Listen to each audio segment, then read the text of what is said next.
Hello everyone, welcome to my kitchen. আজকে আমি একটা দুর্দান্ত স্বাদের চিংড়ি মাছের রেসিপি নিয়ে এসেছি। চলুন তাহলে রেসিপিটা শুরু করা যাক। দেখুন, চিংড়ি মাছগুলোকে আমি কেটে ভালো করে ধুয়ে পরিষ্কার করে নিয়েছি। চিংড়ি মাছগুলো খুব বেশি বড়ও না, আবার একেবারে ছোটও না। এখন আমি মাছগুলোতে একটু নুন আর হলুদ ভালো করে মাখিয়ে নেব।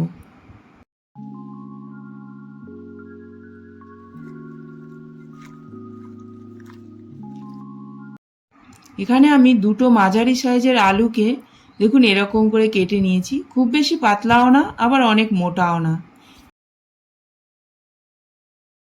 এবারে কড়াইটা গরম হলে একটু সর্ষের তেল দিয়ে দিচ্ছি, তার মধ্যে একটু নুন দিয়ে দিচ্ছি। একটু নুন গরম তেলের মধ্যে দিলে তেলটা ছিটকে বাইরে আসে না। এবারে আলুগুলো দিয়ে দেব।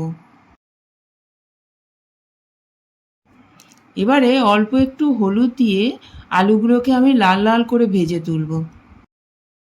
দেখুন, চিংড়ি মাছ তো আমরা অনেক রকমভাবে রান্না করে থাকি, তবে এই রান্নাটির একটা অসাধারণ টেস্ট হয়। এটা আমার মায়ের হাতের রান্না। অবশ্যই একবার এটা বানিয়ে দেখবেন। আশা করি আপনাদের এটা খুবই পছন্দ আসবে। আলুগুলো দেখুন খুব সুন্দর করে ভাজা হয়ে গেছে। এবারে আমি আলুগুলোকে তুলে নিচ্ছি। এখন ওই তেলের মধ্যেই চিংড়ি মাছগুলোকে ভেজে নেব। দেখুন, এপিট ওপিট করে পাল্টে আমি মাছগুলোকে ভেজে নিয়েছি। এখন মাছগুলোকে তুলে নেব।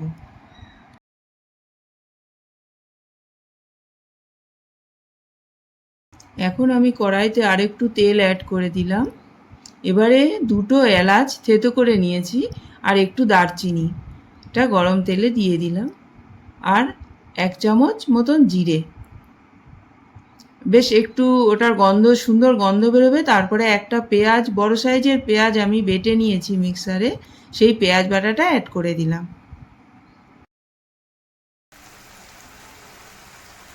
এবারে আমি পেঁয়াজটাকে লাল করে ভেজে নেব।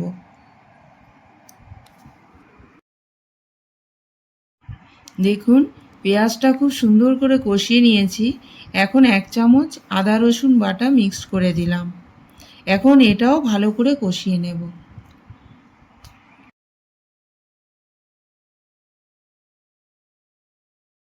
এখন একটা বড় সাইজের কুচি করে কাটা টমেটো মিক্সড করে দিলাম। এবারে একে একে কিছু গুঁড়ো মশলা মিক্সড করে দিচ্ছি।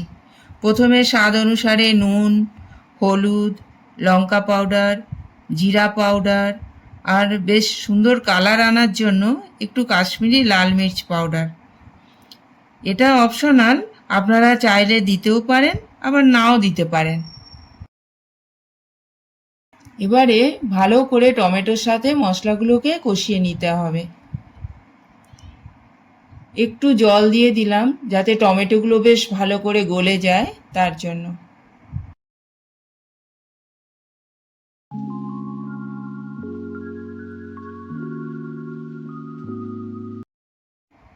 দেখুন, মশলাটা খুব সুন্দর করে কষানো হয়ে গেছে।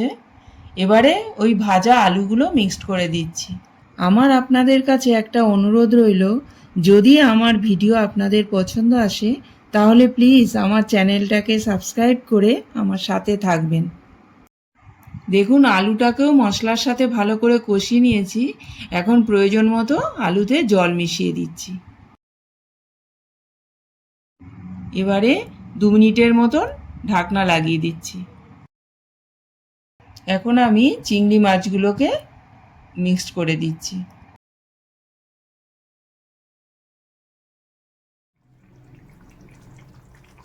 মাছগুলোকে ঢালার পর ভালোভাবে ফুটে উঠলে তারপরে আবার 2 মিনিটের মতন ঢেকে দেব।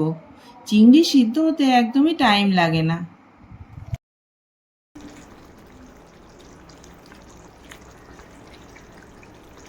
এখন 1 চামচ চিনি, হাফ চামচ গরম মশলা আর 1 চামচ ঘি মিশিয়ে ভালো করে মিক্সড করে নেব। দেখুন, তেল চিংড়ি একদম রেডি হয়ে গেছে। এই রেসিপিটা খুব বেশি একদম ঝোলা ঝোলা ভালো লাগে না, বেশ মাখা মাখাই হবে। চলুন তাহলে আবার আসবো একটা নতুন ভিডিও নিয়ে।